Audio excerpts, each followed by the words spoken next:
कक्षा 11वीं भौतिक विज्ञान का एक मस्त सा प्यारा सा सवाल है जो कि बार बार परीक्षाओं में घूम जाता है। वह सवाल क्या है कि किसी सरल लोलक का आवर्तकाल उसकी प्रभावी लंबाई तथा गुरुत्वीय त्वरण पर निर्भर करती है, तो बिमी विधि से सरल लोलक के आवर्तकाल का व्यंजक ज्ञात कीजिए। सबसे पहले अगर हम बात करें आवर्तकाल की, तो कोई कण जब वृत्ताकार मार्ग पर चक्कर लगाता है तो उस एक चक्कर में पूरा किया गया समय आपका कहलाता है क्या?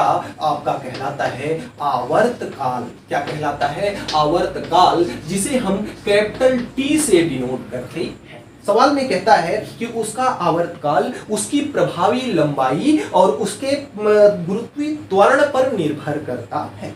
यानी कि जो आपका कैपिटल टी है वह अनुक्रमानुपाती है एल के, यानी प्रभावी लंबाई के, और जो आपका कैपिटल टी है वह अनुक्रमानुपाती है गुरुत्वीय त्वरण जी के। अब ये पता नहीं है कि उसकी लंबाई की घात कितनी है और उसके गुरुत्वीय त्वरण की घात कितनी है, तो हमने माना कि लंबाई की घात a है और गुरुत्वीय त्वरण की घात कितनी है? b है। अब इसके जगह पे आप x, y, z कुछ भी मान सकते हैं। आपको बिमी विधि से इसको क्या करना है?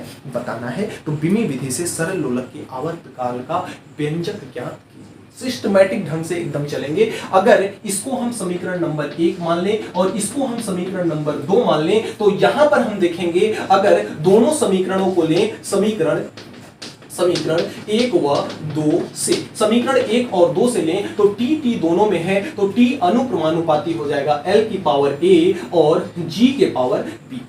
अब आप जानते हो कि कोई भी सूत्र बिमीय दृष्टि से सत्य कब होता है? जब उसके लेफ्ट हैंड की विमा और राइट हैंड की विमा आपस में क्या होती है? बराबर होती है। तो इसको हम जब अनुक्रमानुपाती का चिन्ह हटा देंगे तो एक नियतांक आता है k और इसके साथ हो जाएगा l के पावर a और g के पावर कितना हो जाएगा? b। अब इन दोनों की हम लेफ्ट हैंड साइड और राइट हैंड साइड की विमाओं को लिखते हैं। तो जब इनकी विमाओं को हम लिखेंगे तो यहाँ पे टी क्या है? आवर्तकाल। आवर्तकाल एक समय है और समय की विमा क्या होती है? समय की विमा होती है आपकी m0 l0 और t, m0 l0 t समय की विमा। के आपका कांस्टेंट है, के की तो कोई विमा होगी नहीं, तो के आपका यथावत ऐसे ही लिख दिया जाएगा। एल आपकी लंबाई है, लंबाई की विमा होती है एल, तो इसकी विमा हो जाएगी m0 और l0 नहीं, l लंबाई की विमा l और इसके साथ t कितना हो जाएगा? 0 और इसकी घात a है तो इसकी घात लगा दिए a। इनटू में आपका है g क्या है? गुरुत्वीय त्वरण। गुरुत्वीय त्वरण को आप नॉर्मल सा त्वरण समझ सकते हैं और त्वरण की जो विमा होती है वह क्या होती है? LT inverse 2। त्वरण की विमा कितनी होती है? LT inverse 2। तो त्वरण की विमा यहाँ पे कितनी हो जाएगी? m तो रहेगा ही, तो m नहीं है इसमें, तो m की पावर कितनी हो जाएगी? 0 और l की पावर 1, t के पावर -2 और g के पावर b है, तो इसके भी पावर हमने क्या लगा दिया? b। अब अलग अलग पावर के साथ खोल देते हैं इसको। ये आपका है कितना? ये आपका है m की पावर 0, l की पावर 0 और t है, और यहाँ पे k की तो कोई विमा है नहीं। m के पावर 0 से जब a का गुणा होगा तो a में 0 का गुणा होगा तो 0। l के पावर 1 में a का गुणा होगा तो l के पावर कितना हो जाएगा? a, और t के पावर 0 में किसी भी संख्या में 0 का गुणा होता है तो कितना आता है? 0। और इनटू में यहाँ पे m के पावर 0 में b का गुणा होगा तो m के पावर कितना हो जाएगा? 0। और यहाँ पे l के पावर 1 में b का गुणा होगा तो l का पावर कितना हो जाएगा? b हो जाएगा। और साथ में t के पावर कितना है? -2, माइनस के 2 के साथ b का गुणा हो जाएगा तो -2 और इनटू में क्या हो जाएगा? b हो जाएगा। अब इसके बाद यहाँ पे देखिए जिनके बेस बराबर हैं उनकी घातें आपस में जुड़ जाती हैं। तो यहाँ पे अगर हम देखें तो k रहेगा ही, m यहाँ भी है, m यहाँ भी है, दोनों की बेस बराबर है, इसका भी बेस m, इसका भी बेस m, तो इसकी घातें जुड़ जाएंगी। 0 + 0 कितना हो जाएगा? 0।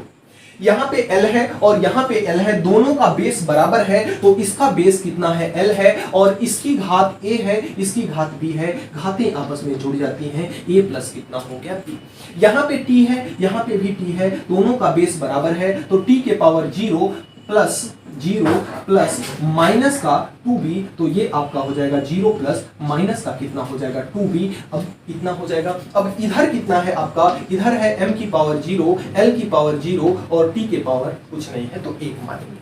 अब यहाँ पे बराबर का चिन्ह क्या फैशन के लिए रखा गया है? नहीं, फैशन के लिए नहीं रखा गया है।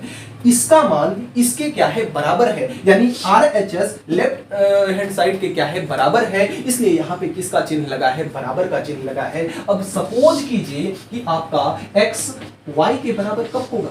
जब x का मान y के बराबर होगा, यानी x का भी मान अगर 1 होगा, y का भी मान 1 होगा, तब ना 1 से बराबर होगा। अगर कहीं y का मान 2 हो जाए, x का मान 1 रहे, तो क्या यह आपस में बराबर होगा? क्या कभी नहीं होगा।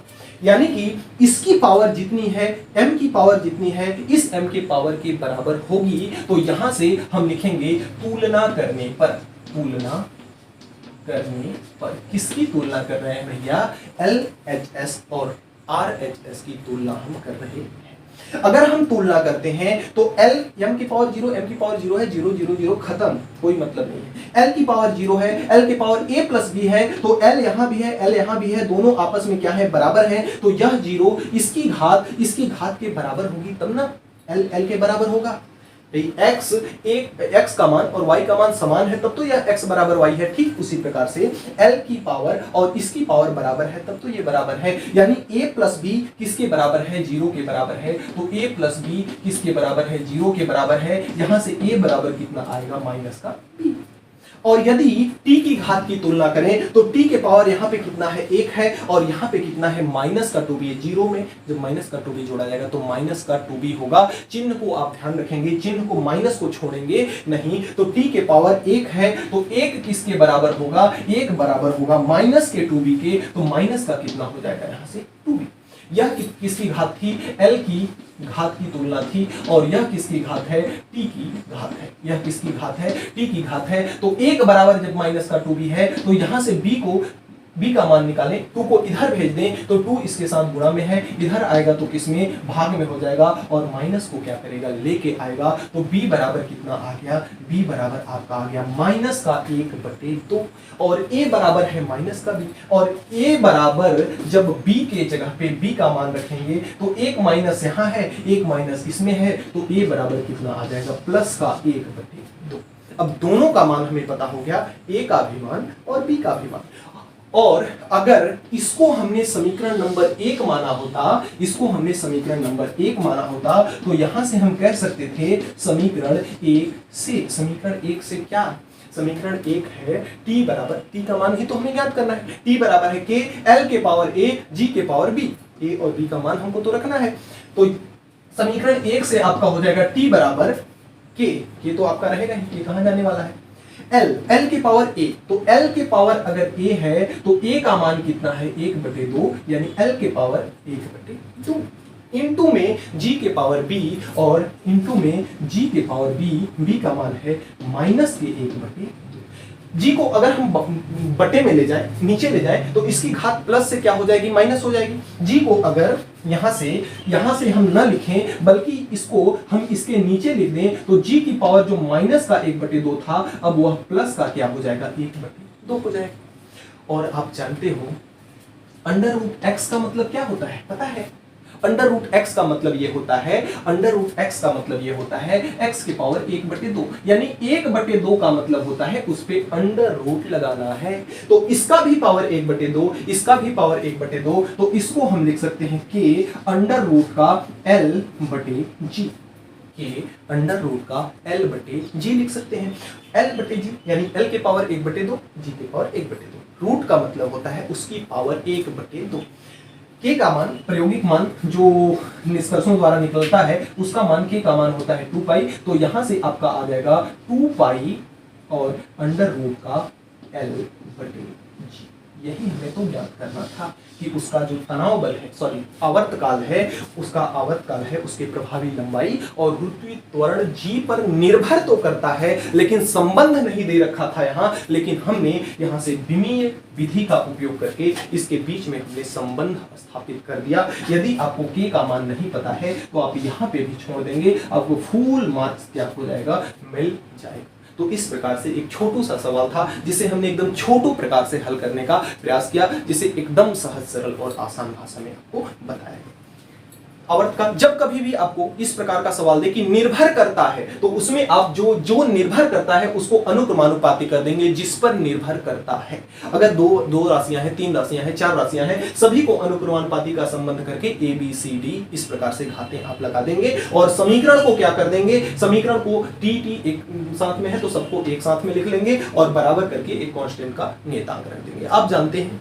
बिमी विधि, समांगता का सिद्धांत क्या कहता है? समांगता का सिद्धांत यह कहता है कि कोई भी सूत्र सही कब होगा, जब उसके लेफ्ट हैंड की विमा राइट हैंड की विमा के क्या है, बराबर है। तो आपका सवाल कह रहा है कि यह इस पर निर्भर करता है, तो जब ऐसा है कि निर्भर करता है तो इसका ये जो संबंध दिया है वह सही होगा, और जब सही होगा तो इसकी विमा और इसकी विमा, लेफ्ट हैंड की विमा राइट हैंड की विमा के क्या होगी, बराबर होगी। तो हमने विमा को क्या कर लिया, बराबर कर लिया। अब इसकी विमा टी यानी इस आवर्तकाल की विमा हम जानते हैं टी होता है, तो आवर्तकाल की विमा हमने लिख लिया, और लेफ्ट हैंड साइड ये आपका लंबाई था, लंबाई की विमा हमने लिख लिया, ये त्वरण था तो त्वरण की विमा हमने लिख ली, घात के साथ लिख लिया। अब इस घात को खोल दिया और बेस बराबर था तो घातें आपस में जुड़ जाती हैं, और जब घातें आपस में जुड़ गई तो हमने क्या कर दिया, तुलना करा दिया, घातों का आपस में तुलना करा दिया, क्योंकि ये आपस में क्या है, बराबर है। जब तुलना करा दिया तो ए और बी का मान आपको निकल गया, और ए और बी का मान जब निकल गया तो इस समीकरण 1 में रख देंगे